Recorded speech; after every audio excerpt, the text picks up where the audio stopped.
country.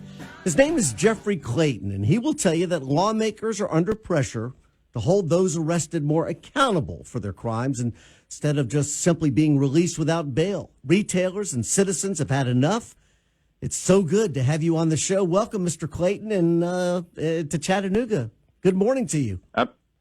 Absolutely. Good morning. Thanks, guys, for having me on. Yeah, it's just this is just such a contentious issue, and states and municipalities are changing what's happening with bail reform. What are you saying? Well, absolutely. I'm out in California right now, and there's a groundswell of opposition against these no bail policies. There's legislation moving through to change the way bail is imposed. And on the retail side, there's several bills that are going to make various aspects of retail crime a felony. So this is all happening in California. The third thing that's happened is they downgraded a bunch of theft crimes and made them non-bailable a couple of years ago. And there's a signature gathering effort, and I've heard they've gathered over 600,000 signatures to put something on the ballot to repeal that. And the legislature is also looking at changes. So out here in the Golden State, things are going crazy, and I think that's kind of what we're seeing throughout the rest of the nation. So I think with bail reform, they're saying that it's just not fair for those arrested on misdemeanor charges who cannot afford bail, that they're in prison, they're staying in jail, they can't work, they can't take care of their family. So is that the issue as well that we're talking about here? I mean, that has been the issue, and I think that can be the issue at times when, you get people that are first and second timers that get stuck on low-level bails. But that's not happening these days, especially not under this crime environment. What we're seeing, and I'll give you statistics from New York, for example, the average person charged with a misdemeanor crime who stays in jail has 13 prior strikes against them. And what that means is they've either failed to appear in court or have convictions up to 13 prior times. And that's what judges are looking at. They go, we don't trust you to show up in court. We don't trust you to go commit another crime like you're supposed to until you come back to court. And that's why they're doing those bails. Listen, we have people in Chattanooga that have had 40, 50 crimes that have been let out, one of whom a very high-profile murder, or the other, what was it, several months ago, where he just shot a guy. I mean, it's just out of control what's happening with our criminal system.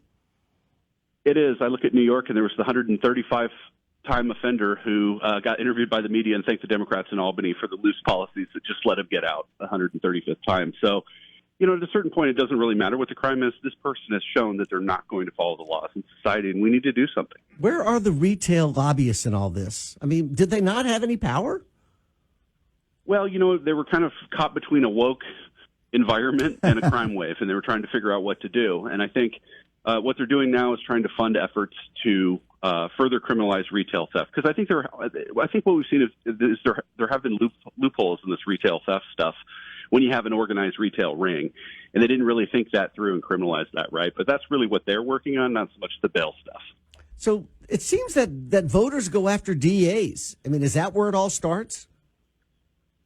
Absolutely. I mean, urban prosecutors and the influence of Soros and other billionaire money has elected, some liberal prosecutors. Look at Los Angeles, for example. George Gascon, a guy from San Francisco who was completely liberal and issued directives on the first day that every other candidate has said they would repeal on the first day. So, yeah, urban voters need to elect prosecutors that want to enforce the law. And it's sad to say that that's what we're looking for, but that's what we're looking for, somebody that would simply just enforce the law. So, Jeffrey, what do you do for a living? I mean, you're so well-spoken, especially since it's just 10 after 6 there.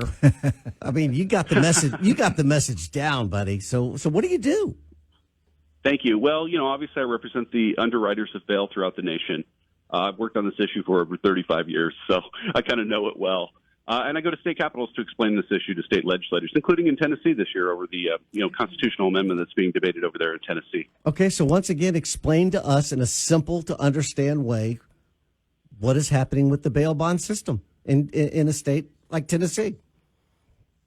Well, I think there's, obviously there's concern about low-level offenders, so there's always going to be reforms there to make sure that we're not, incarcerating people that shouldn't be there. And then I think the other big conversation in Tennessee and elsewhere is, are there cases that are just so bad that we shouldn't offer them bail at all? And that is what the constitutional amendment in Tennessee and trying to attack the Memphis crime problem is talking about. So, and that's going on in states across the political spectrum from Delaware to Connecticut to Colorado, talking about should we expand the list of crimes that are just so bad that we should deny bail. So those are kind of the two primary things going on right now. How much is the economics involved in it? Because how many times we hear, putting someone in jail is costly for the various counties, throughout the country.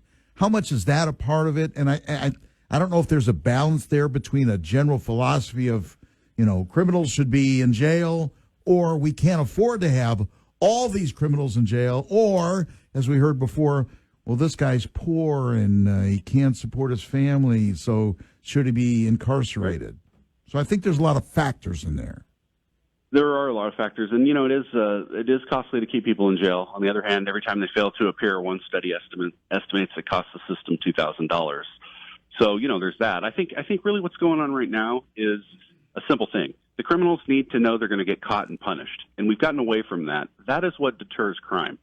So we could lock everybody up, but that doesn't really matter, because if people don't think that they're going to get caught, then it's not going to change things, and that's where we are right now. So enforce the law. It doesn't matter if you send somebody to jail for 30 days or 15. You just need to catch them quickly, put them in jail, get a conviction, and that's what the system needs to refocus on. But I think it does make a difference between 30 and 15. I know if I were in jail and I couldn't get bonded out, there would be a big difference between those two. It would, but when you were doing the original theft, probably the difference between 15 and 30 wasn't going to be the make or break as to whether you were going to steal or not. If you knew you were going to get caught on the 15. But that's what I'm talking about. But I haven't been convicted. Getting caught is what we need. But I haven't been convicted. I'm in jail on a charge, not a conviction, right? Oh, certainly you would be in that case. Yeah, prior to conviction, you'd be in jail. Yeah. Is it this country's law that everybody can get bail? I mean, a bail should be set for everybody, or the people that do not have that option?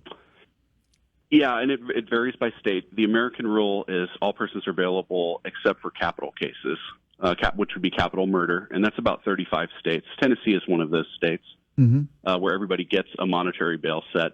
Other states have expanded the exception list, and then a couple of states have just gone to no money bail at all and say, we either deny bail or you get out for free. And what's the definition of a capital murder?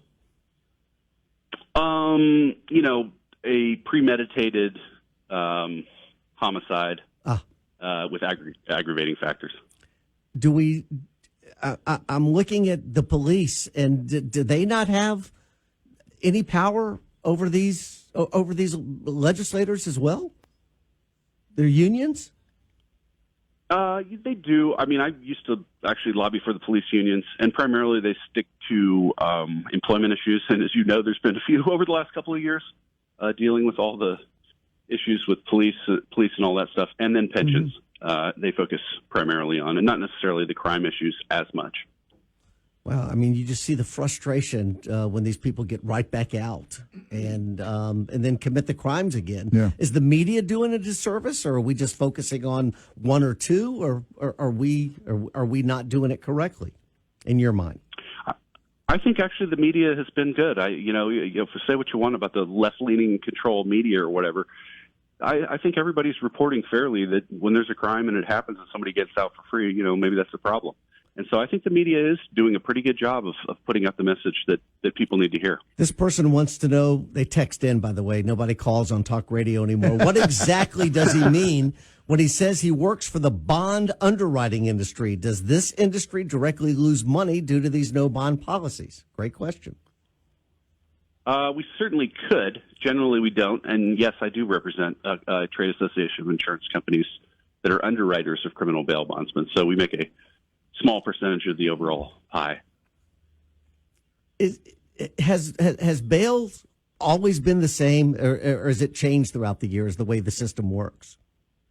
Well, if you look throughout American history, the right to bail by sufficient sureties at the time of the founding really meant a third person that would put up for you a financial guarantee. In other words, are you good for it?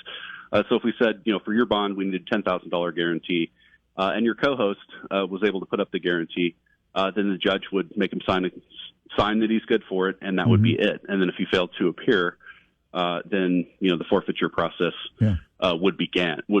In the 1870s, out in California, again, San Francisco, was the first commercial bail shop, which was actually a bar. And the owners of the bar realized that you could, by acting as people's personal sureties, you could charge them. And so this kind of spawned the modern bail bond industry. Over the years, starting in the 1920s and even later, the industry became regulated. The break in the road was 1920 when the English Supreme Court said you couldn't have compensated bail bondsmen, but the U.S. Supreme Court said you could. And so for the last 100 or so years, we've had compensated bail bondsmen who act as personal sureties, and that's kind of the system we've had in place, I'd say, for the last 100 years or so. Do you think the mental health situation in this nation has led to a lot of this, where we just blew it decades ago with mental health? I do, because, and I hear this all the time, every policy meeting I go to, sheriffs go, jails are not for detox, but they are, and jails are not for mental health facilities, but they are. And that's because there's nowhere else to put these guys when they become a danger to themselves and they start harming other people, but they're mentally ill. What are you going to do with them? And we just don't have the capacity like we used to have, and you can say that it was good or bad. It probably was bad and in need of reform, but we just don't have that safety net anymore. And so jail ends up being the place for a lot of these people, unfortunately. And that just compounds the problem, as we know. All right, I got one more question. Does your guest agree that there are just too many people who have guns that should not have access to them? I actually do, but I'm not going to go on some soapbox. I think what it is prior felons in possession of firearms, and judges are cutting them a break when they don't actually commit a second crime with the firearm, and I think that's problematic. I think if you are by federal law, you're prohibited from having a firearm, and you carry it, I think you go to prison, and judges in this country think you get a free bail on that. And I get that you didn't just rob the 7-Eleven again, but you were about to, and to me, that's enough. And so that I agree with, and I think that's a bipartisan thing that folks should be working on. Hey, Jeff, here you go. You ready for this one? When your guest brings up George Soros conspiracy theory, he loses all credibility for those of us with critical thinking skills. It's a dog whistle for the gullible rubes. Welcome to Chattanooga, Jeff. There you go. Well, can I text my answer back? No, my answer to that is I said Soros and other billionaires, and I'm not into Soros conspiracies. I can tell you the exact amount of money Soros gave to Kim Og in Houston, which tipped the DA's race down there. So I'm not conspirizing at all. I'm going based on election filings.